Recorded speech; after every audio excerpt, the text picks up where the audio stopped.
Hey guys, how are you today? I hope you're all well. It's Economics with Bonang. So today we'll be doing our 2024 paper.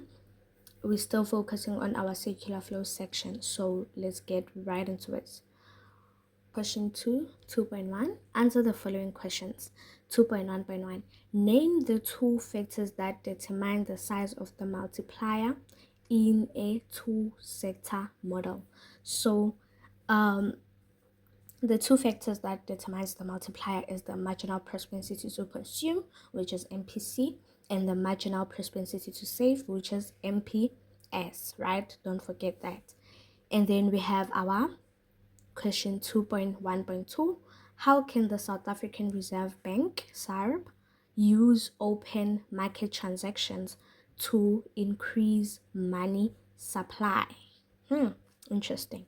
So the South African Reserve Bank can buy government securities or bonds from banks, thereby injecting more money into the banking system, which will increase money supply, right?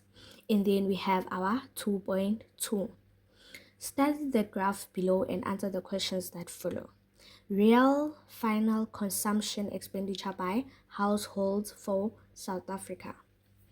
So the dark ones is durable goods, and then the lighter ones with spots, it's semi-durable goods, and the lighter one with lines, it's non-durable goods. As you can see that in 2021 there was a high consumption in all the goods, and then in 2022 there was a high consumption in durable goods, and there was a decrease in semi-durable goods, and there was a decrease in non-durable goods, right?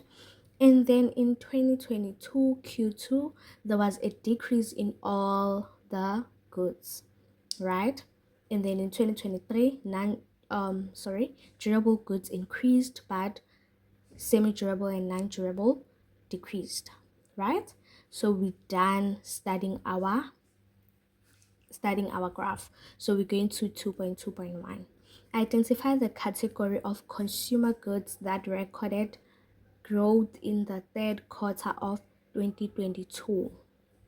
The answer is durable goods, right? As you can see that durable goods are the ones that are more, right? They increased in 2022 Q3, right? And then 2.2.2, give one example of non-durable goods. So we know that non-durable goods are goods that do not last longer. They last for a few days, or they last for a week, or they last for a month, right? Roughly a month.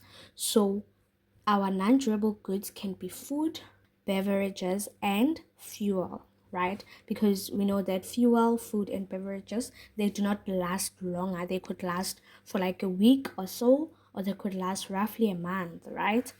And then we have our 2.2.3. Briefly describe the term consumption. Interesting.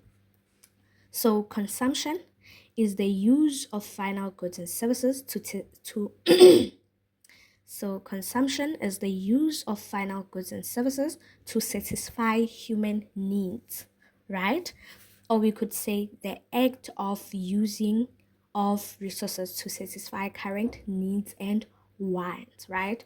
As you know that we consume, for instance, we consume food to satisfy our needs for hunger, right?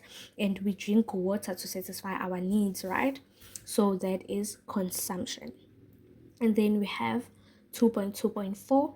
Why are savings regarded as leakages in the circular flow model? Interesting. So we know that savings are regarded as leakages in the circular flow. As you know, we have three leakages, but here they specifically want us to talk about savings, right? So savings flow from households to the banking system, which reduces the amount of money in circulation, right? So when the households go to the bank to save that money, that reduces the amount of circulation in the economy because that money will just stay in the bank, right? Or we could say savings reduce the flow of money that could be spent on consumer goods and services, right? So whenever we save into a bank, that money stays in the bank. But when we buy goods and services, the money in circulation increases, right? I hope you guys understand. And then we have 2.2.5. How can an increase in interest rates influence households in the circular flow?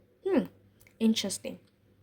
So, households will borrow less money from financial institutions due to high interest rate.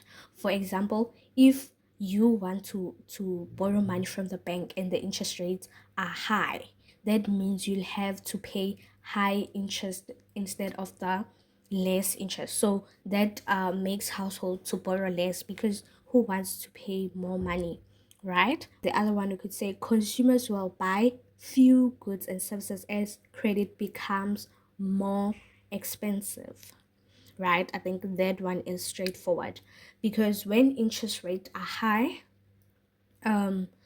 consumers do not have more money to spend with them, right? So they spend less on goods and services because credit is more expensive. And then another one, we could say households will receive more returns on savings that have flexible interest rate, right?